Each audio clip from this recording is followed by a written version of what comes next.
तो भाई लोग आज हम जो चैप्टर करने वाले हैं उसका नाम है लाइफ प्रोसेस, जो कि हमारे 10th बायोलॉजी का पहला चैप्टर है। ठीक है, तो इस चैप्टर में हम खाने से लेके निकालने तक का पूरा कार्यक्रम जान लेंगे। ठीक है ना, तो चलो आगे पढ़ते हैं लाइफ प्रोसेस क्या होता है। तो देखो, लाइफ प्रोसेस की डेफिनेशन ये होती है, all the processes which are necessary to maintain life in an organism are called life process. ठीक है, मतलब ऐसे काम जो मतलब हमारे लिए बहुत ही ज़्यादा इंपॉर्टेंट है जिन्हें करना जिससे हम जिंदा रह सकें। ठीक है, उन्हें लाइफ प्रोसेस कहते हैं। ठीक है, और ये ऐसे काम, इन कामों में 4 काम आते हैं। सबसे पहला आता है हमारा न्यूट्रिशन, दूसरा आता है रेस्पिरेशन, तीसरा आता है ट्रांसपोर्टेशन, चौथा होता है हमारा एक्सक्रीशन। ठीक है ना, जो कि हम यहाँ पे बता चुके हैं। ये देखो, ट्रांसपोर्टेशन, एक्सक्रीशन, न्यूट्रिशन, फिर रेस्पिरेशन, ये बता चुके हैं। ठीक है ना, तो अब देखो, कोई अगर ज़िंदा है तो हमें कैसे पता चलता है वो ज़िंदा है? हमें लगता है कि बंदा सांस ले रहा है, फिर चल रहा है, फिर रहा है, तो वो ज़िंदा है। लेकिन अगर हमें एक तरह से बायोलॉजी की लैंग्वेज में देखें तो अगर कोई ज़िंदा है तो उसे मॉलिक्यूलर मूवमेंट करना ज़रूरी है। ठीक है, अगर वो ज़िंदा है तो मॉलिक्यूलर मूवमेंट एक तरह से जैसे कह सकते हैं शरीर के अंदर जो मूवमेंट होती है, जैसे कि सेल्स का आगे पीछे जाना या फिर सेल्स का काम करना और हमारे सेल्स और टिश्यूज़ का बनना, ये सब चीज़ें मतलब एक तरह से मॉलिक्यूलर मूवमेंट में कहला सकते हैं। ठीक है ना, अगला पेज देखते हैं। चलो, मतलब आगे देखते हैं क्या पढ़ना है। तो अब हमने यहाँ पे तो पढ़ लिया कि मतलब बेसिक लाइफ प्रोसेस क्या होता है, 4 होते हैं, मैंने बता दिया, न्यूट्रिशन, रेस्पिरेशन, ट्रांसपोर्टेशन, फिर एक्सक्रीशन। तो अब सबसे पहले हम पढ़ेंगे न्यूट्रिशन के बारे में। ठीक है, चलो, तो ये रही न्यूट्रिशन। तो न्यूट्रिशन क्या होता है? The process by which an organism takes food and utilize it is called nutrition.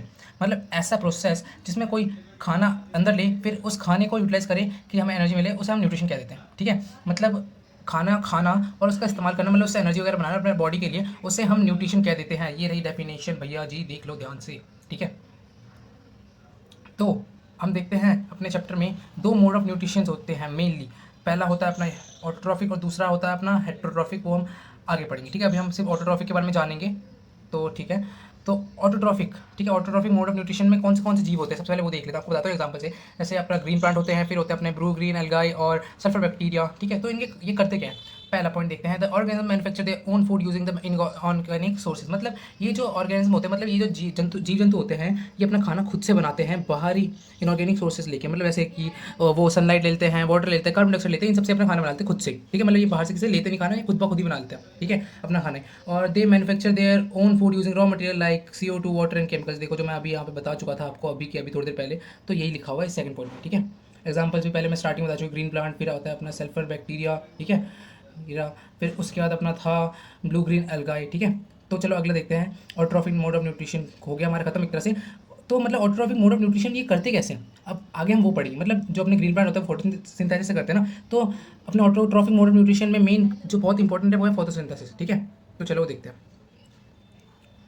तो फोटोसिंथेसिस इन ग्रीन प्लांट, ठीक है, मतलब फोटोसिंथेसिस ग्रीन प्लांट्स में। ठीक है, तो फोटोसिंथेसिस की डेफिनेशन तो बहुत पढ़ी होगी बचपन में कि क्या बोलते हैं, जो प्लांट्स होते हैं वो अपने क्लोरोफिल से मतलब सनलाइट लेते हैं, फिर मतलब उसको फोटोसिंथेसिस प्रोसेस होता है, अपने पता चले कि वो ऐसे होता है ना। लेकिन अब हमें एडवांस में पढ़ना है। ठीक है, तो डेफिनेशन ये रही इसकी, the process by which green plants convert simple inorganic chemicals like H2O CO2 into complex organic food C6H12O6 in presence of sunlight and chlorophyll.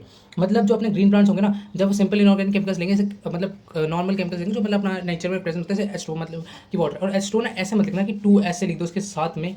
ठीक है, नहीं, ये गलत है। ठीक है ना, तो जो सही तरीका पता क्या है? सही तरीका है कि हम H2 को ऐसे लिखें, मतलब 2 को छोटे ऐसे लिखें अल्फाबेट के बीच में। ठीक है ना, ये मतलब वहाँ पे टाइप नहीं होता, इसलिए मैंने ऐसे लिखा था। तो वो H2O CO2 वगैरह लेके ना अपना एक ऑर्गेनिक फूड बना लेते हैं, जैसे कि जो है हमारा यहाँ पे ऑर्गेनिक फूड C6H12O6, तो C6H12 और ये रहा O6। ठीक है ना, तो फोटोसिंथेसिस प्रोसेस में यही होता है कि जो प्लांट्स होते हैं वो सिंपल ऑर्गेनिक केमिकल्स को लेते हैं, जैसे H2O पानी ले लिया, कार्बन डाइऑक्साइड ले लिया। ठीक है, इन सबको लेके वो कॉम्प्लेक्स फूड बनाते हैं, जैसे कि C6H12O6 मतलब कि ग्लूकोज। ठीक है ना, ये ग्लूकोज के इक्वेशन है C6H12O6। ठीक है, याद रखना। और इसके बाद आगे है ये अपने फोटोसिंथेसिस की इक्वेशन, ही बहुत इंपॉर्टेंट, इसे ध्यान रखना। ठीक है, कि जो इक्वेशन वो है अपनी CO2 प्लस 6H2O, और ये एरो के ऊपर आपको लिखना होगा एक मिनट, एरो के ऊपर आपको लिखना पड़ेगा सनलाइट। ठीक है, सनलाइट, और यह लिखा नहीं जा रहा, फिर देख लें थोड़ा समझ जाना, सनलाइट, और लिखना होगा ऊपर क्लोरोफिल। ठीक है, एरो के ऊपर नीचे ऐसे यहाँ पे लिखना होगा क्लोरोफिल। ठीक है ना, तब तो हमारा इक्वेशन पूरा माना जाएगा फोटोसिंथेसिस का। तो मतलब फोटोसिंथेसिस के स्टेप्स क्या होते हैं, इतना तो हम देख ले समझ गए। तो फोटोसिंथेसिस के स्टेप होते हैं कि absorption of sunlight bye chlorophyll, मतलब सनलाइट को एब्जॉर्ब करना क्लोरोफिल की हेल्प से। क्लोरोफिल एक ऐसा सब्सटेंस होता है जो हमारे ग्रीन प्लांट्स के पत्तों में प्रेजेंट होता है। ठीक है, और जो सेकंड पॉइंट है अपने फोटोसिंथेसिस के प्रोसेस का, वो है conversion of light energy into chemical energy, मतलब लाइट एनर्जी लेके उसको केमिकल एनर्जी में चेंज करना है। ऐसे वो सनलाइट ले रहा है, फिर सनलाइट को लेके ही तो मतलब उसकी हेल्प से तो ऐसे ग्लूकोज वगैरह बना रहे हैं, तो इसमें भी इन्वॉल्व है एक तरह से मतलब लाइट एनर्जी, ठीक है ना, तो उसको कन्वर्ट कर देता है वो केमिकल एनर्जी में। और जो थर्ड पॉइंट है वो अपना splitting of water molecule into hydrogen and oxygen. देखो स्प्लिटिंग ऑफ वाटर मॉलिक्यूल मतलब अपना पानी, ठीक है ना, H2O, ठीक है, वो उसको ना स्प्लिट कर देते हैं CH2 प्लस, ठीक है, H2 प्लस O2 में। तो इसे क्या चाहता है, splitting of water molecule into hydrogen and oxygen. समझ गए ना भाई लोग। तो अगला जो पॉइंट है अपना वो है कि reduction of carbon dioxide and carbohydrate, मतलब कार्बन डाइऑक्साइड को कार्बोहाइड्रेट में चेंज करना, ठीक है, समझ गए। तो यहीं पे अपनी वीडियो ख़त्म करते हैं आज का।